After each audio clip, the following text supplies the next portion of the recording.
பிரியமானவர்களே, ஆண்டவராகிய இயேசு கிறிஸ்து நாமத்திலே நான் உங்களை வாழ்த்துகிறேன்.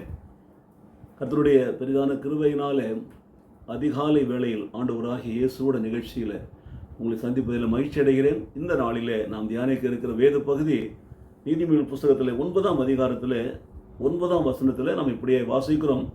ஞானம் உள்ளவனுக்கு போதகம் பண்ணு, அவன் ஞானத்தில் தேறுவான். நீதிமானுக்கு உபதேசம் பண்ணு, அவன் அறிவில் விருத்தி அடைவான். என்னுடைய ஏறக்குறைய 1988 வருஷத்திலிருந்து நான் இந்த போதக பணியை செய்து கொண்டிருக்கிறேன்.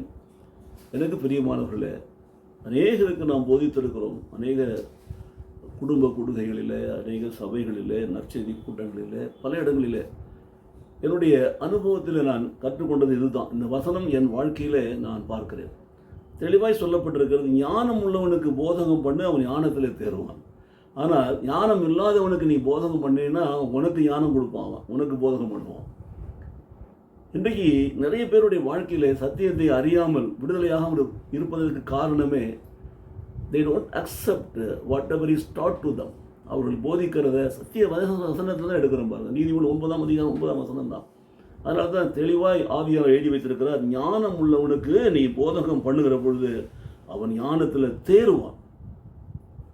ஞானம் இல்லாதவனுக்கு நீங்கள் போதகம் பண்ணினா ஞானம் தேர மாட்டான். ஏனென்றால் அவன் பாத்திரத்தை கவுத்து வச்சிருக்கிறான். அவன் மேலே ஊற்றுற எல்லாமே வெளியில் தான் வடியும். அவன் என்றைக்குமே ஏற்றுக்கொள்ள மாட்டான், மனம் திரும்ப மாட்டான், பரிசுத்தத்தில் வர மாட்டான், உத்தமத்தில் இருக்க மாட்டான்.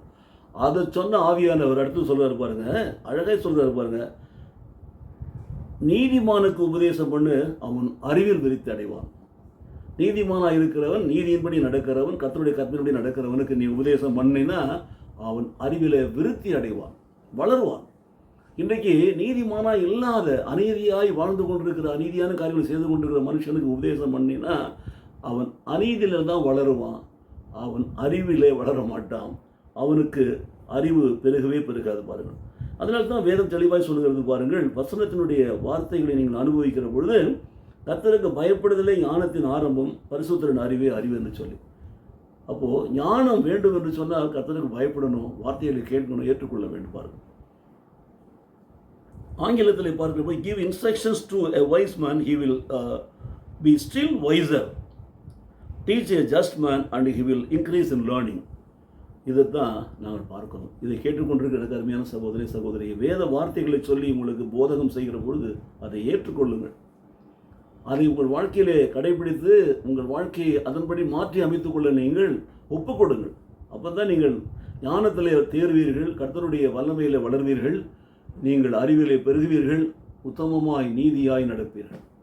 மாறாக அவைகளுக்கு பதில் சொல்லவும் அதை ஏற்றுக்கொள்ளாமல் அதை விட மேலான காரியங்களை சொல்லவும் நினைத்தீங்கன்னா you will be always not a wise man. அதுக்கு ஆப்போசிட் என்ன இருக்கிறதோ அப்படி தான் இருப்பீங்க. ஆகவே இந்த காலை வேளையில் ஆண்டவருடைய வார்த்தைகளை நாம் கவனிப்போம். ஞானம் உள்ளவனுக்கு போதகம் பண்ணு, ஞானத்தில் தேர்வான் என்று சொல்கிற பொழுது நாம் ஞானம் உள்ளவர்களாக இருக்கிறோமா? ஞானம் என்பது கர்த்தரை பற்றி அறிந்திருக்கிற அறிவில் இருக்கிறது தான். கர்த்தருடைய வல்லமையை அறிந்திருக்கிற அறிவு தான் அந்த ஞானம். It is called wisdom. So when you listen, when you are taught, you will become wiser. அதுபோலவே when you are taught, when you learn, you will become a learner. You will learn more and more. ஆகவே அறிவிலே விருத்தி அடைவாய். எனக்கு பிரியமானவர்களே, ஒப்பு கொடுப்போமா? ஆண்டவரே, எங்களுக்கு போதகர்கள் சொல்லுகிற ஆலோசனைகளை வேத வசனத்தின்படி இருக்கிறதா என்று நான் பார்த்து மாத்திரம் நாங்கள் நடக்க கிருபை செய்ய வேண்டும் என்று சொல்லி ஒப்பு கொடுப்போம். நாம் ஞானத்திலே வளருவோம், அறிவிலே பெருகுவோம், பரிசுத்தத்திலே மேன்மையடைவோம், உத்தமத்திலே நடப்போம். கர்த்தர் நம்மை உயர்த்துவார். நல்ல தகப்பனே, இந்த காலை வேளையிலே கர்த்தர் கொடுத்திருக்கிற நல்ல ஆலோசனைக்கு நன்றி செலுத்துகிறோம். ஞானம் உள்ளவனுக்கு போதகம் பண்ணு, அவன் ஞானத்தில் தேறுவான் என்று சொன்ன நம்முடைய வார்த்தையின்படியாய் ஆண்டவரை நாங்கள் தேர்ச்சி அடையும்படியாக எங்களை தாழ்த்தி ஒப்புக் கொடுத்து ஜெபிக்கிறோம். சுவாமி, நீதிமானுக்கு உபதேசம் பண்ணு, அவன் அறிவிலே விருத்தி அடைவான் வசனத்தின்படியாக எங்களை தாழ்த்தி ஒப்புக் கொடுக்கிறோம். விருத்தி அடையும்படி, நீதியிலே நடக்கும்படி எங்களை கரம் பிடித்து நடத்துவீரா.